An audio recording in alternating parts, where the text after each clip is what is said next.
सहारनपुर जनपद में बड़े स्तर पर सब्जी की खेती होती है और सब्जी की खेती में बरसात के मौसम में कई तरह के कीट सब्जी की फसल को बर्बाद कर देते हैं।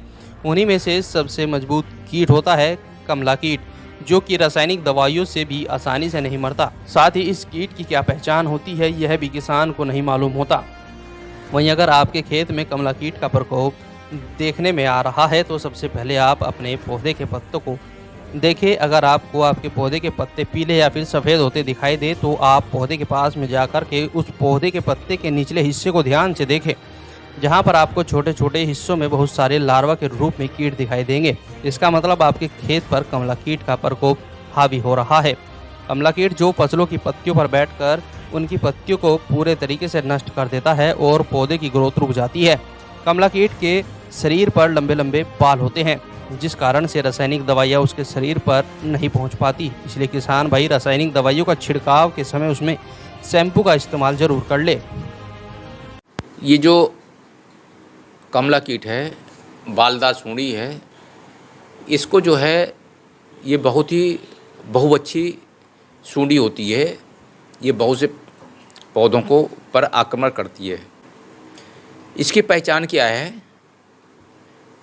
ये पत्ती के जो हरा भाग होता है उसको खरोच कर खाती है और यही कमी पौधे को के उत्पादन को प्रभावित करती है। शुरू की अवस्था में किसान भाइयों, पहचान क्या है, इसको कैसे आप पहचान कर सकते हैं?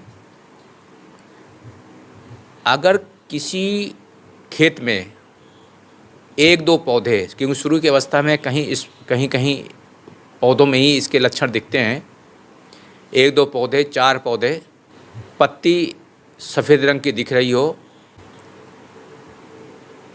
सफ़ेद रंग की इसलिए दिखती है क्योंकि नीचे के हिस्से में सूंडियाँ होती हैं और वो हरे भाग को खाती हैं, वो पत्ती झिल्ली जैसे दिखती है।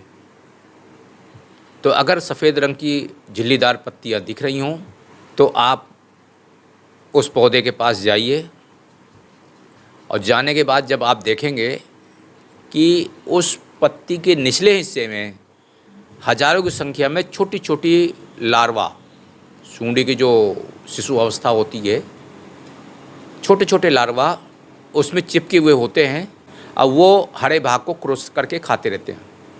तो अगर ऐसे पौधे आपको दिखते हैं, ऐसी पत्तियां दिखती हैं, तो आप एक जो तकनीकी आती है स्पॉट ट्रीटमेंट कहते हैं इसको, कि जहाँ पर उस कीट की अवस्थाएं दिख रही हैं उस कीट को वहीं पर नष्ट कर दें। इतना ज़रूर ध्यान दें कि जब भी कोई भी कीटनाशी का प्रयोग करें उसमें स्टिकर ज़रूर डाल दें, शैम्पू ज़रूर डाल दें, क्योंकि ये सूंडी के जो शरीर होता है उसके ऊपर बाल होते हैं, तो जिसके कारण वो जो दवाई है, दवा उसके शरीर में प्रवेश नहीं कर पाती है। तो इस तरीके से आप करेंगे तो निश्चित रूप से वो कीट वहीं पर ख़त्म हो जाता है।